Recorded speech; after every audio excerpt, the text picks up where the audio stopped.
Hey guys, there's another awesome new Android app here for improving the efficiency and performance of your handheld.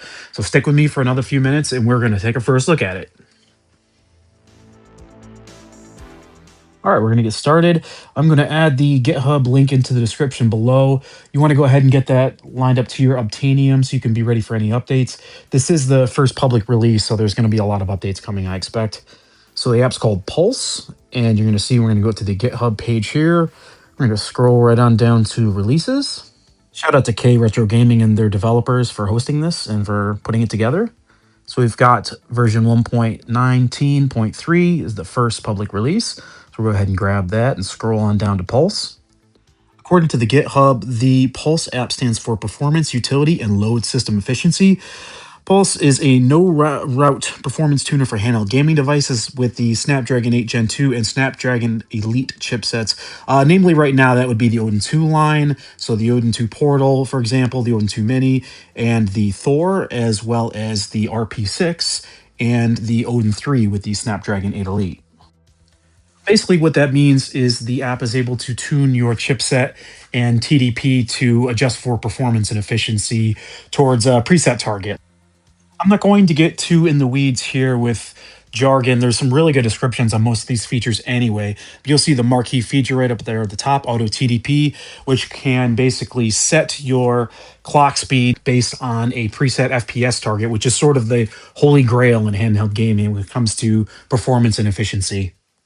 As you can see here, there's some toggles to lock the CPU and GPU clocks. I can see that definitely being beneficial in certain applications. But if you look here, I've got a couple of save setups that I did. One of them aimed toward efficiency, and the other I called out as PC.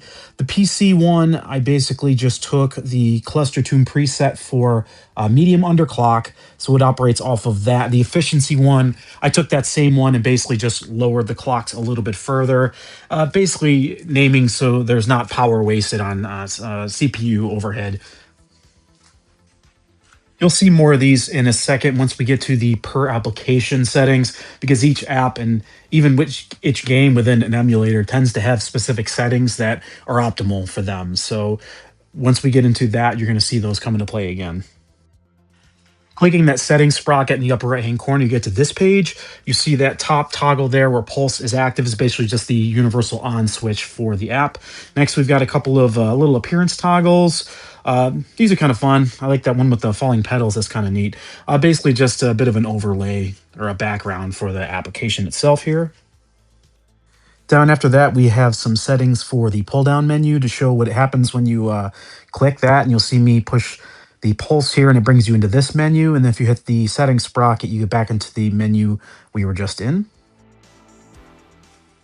Next, we've got the setting for sleep profile, which is basically just, what it does when you turn the thing into sleep mode or close the lid. So you're going to want to have that in stock or something that's fairly low power. All right, this next area is the per app profiles. We're going to see a lot more of this later. You can actually see some average app power draw, some of my early testing, and you see how many watts we're getting out of each, which is actually really interesting. And I'll be kind of curious to see how that goes from here. Lastly, we've got the overlay settings, which you're going to see the rest of this video in the upper left-hand corner, as well as some settings for the lights of the joysticks. With all of that out of the way, let's get to some games.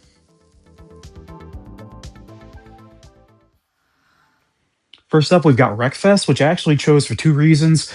First of which, it was actually on sale. I saw today on the subreddit for only 10 cents, so I had to get that. It's a really great game. I've always enjoyed it. Plus, it's an Android game that's got a lot of settings for multi-FPS targets. So I did the initial testing here with a 60 FPS target within both the app and within Pulse. And as you can see, no real issues here as expected, plenty of battery life as I'm fighting with these cars here. The auto-TDP actually kind of learns when you set the auto-TDP, which is a setting I did for this particular app, to kind of see how that would adjust to things on the fly.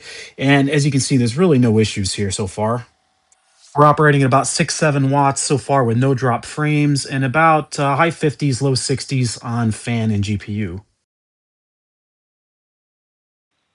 Here I'm going back into the per app selection to go down to Wreckfest and to keep it on auto TDP, but set the FPS target at 120.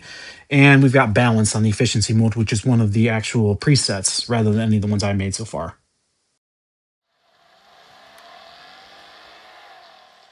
Looking at really comparable performance so far here, as you can see, the 105 or so in the upper left-hand corner indicates that Pulse is reading that this is an over 120 FPS target. The app does as well.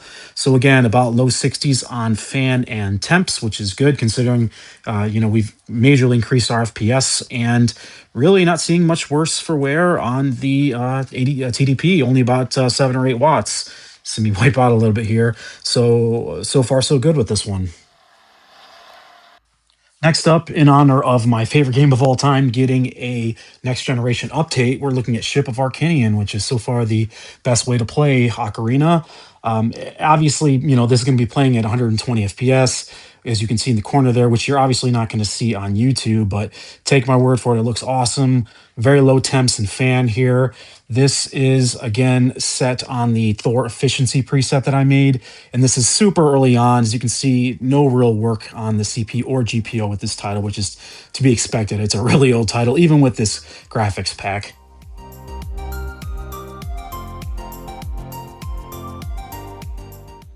Next up, being played out of Game Hub Lite, we've got a slightly modded Fallout 4 here, and this is probably the highest powered title that I would even run on this handheld. So this is a pretty good showcase for this. As you'll see, the fan and GPU usage get pretty high on this, which is very much to be expected.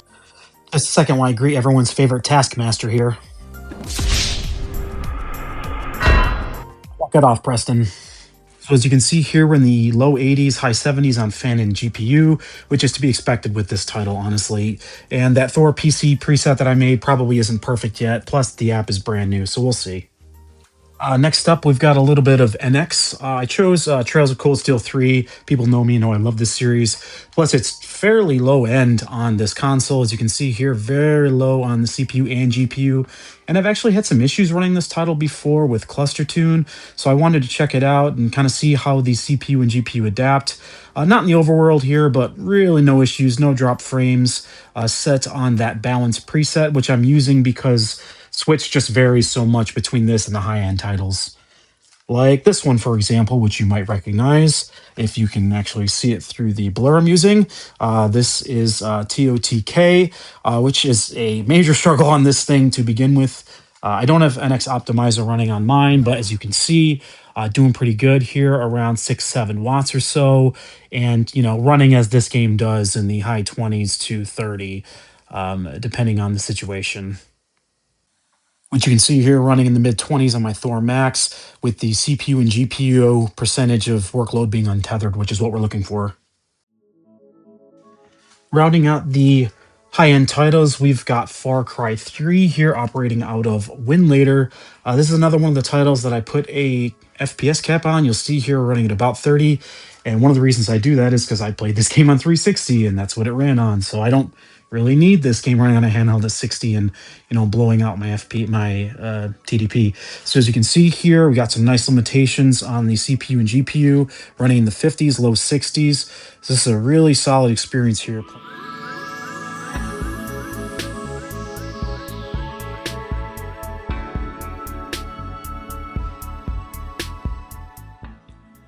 All right, last up today, we've got something at the super low end. We've got Castlevania 3 here running in RetroArch for NES, of course. I wanted to pick a super low end title, as you can see here, running at about 3 watts, about 50%, fairly low fan because it's running off of that same fan preset. Anyway, I wanted to pick something super low end just to make sure that it wasn't pushing things too hard or it wasn't super blaring on the fan. One of the things I wanted to talk about a little bit earlier with this app is I would honestly really like to see a setting for the fan to be off, basically. As you can see here, there's a couple of times when I try to turn the fan off, and because Pulse is running, it basically kicks it right back on. And there's really no reason to have the fan at all with a title like this. So I would like to see something done with that. And really the only other thing I can think of at the time is I'd really still like to see some kind of implementation with Isu or Cocoon, because if this could be done on a per game setting rather than just per app, it could really fine tune this and get the auto TDP kicking some ass here. And also, in addition to that, I would personally like to see the auto TDP setting have an option for like a 30, 35 or 40 FPS for games like Far Cry 3 that don't need to run at 60 and can do a little better than 30, which I don't think there's a setting for either. But those are really my only complaints. This is really an awesome app, and it shows you a lot about what's been going on in the space right now. Just a super awesome job by the dev team. I'm going to link my cluster tune video on the end screen as well if you haven't seen that. But regardless, if you've made it this far, thanks for watching, everyone, and I'll see you next time.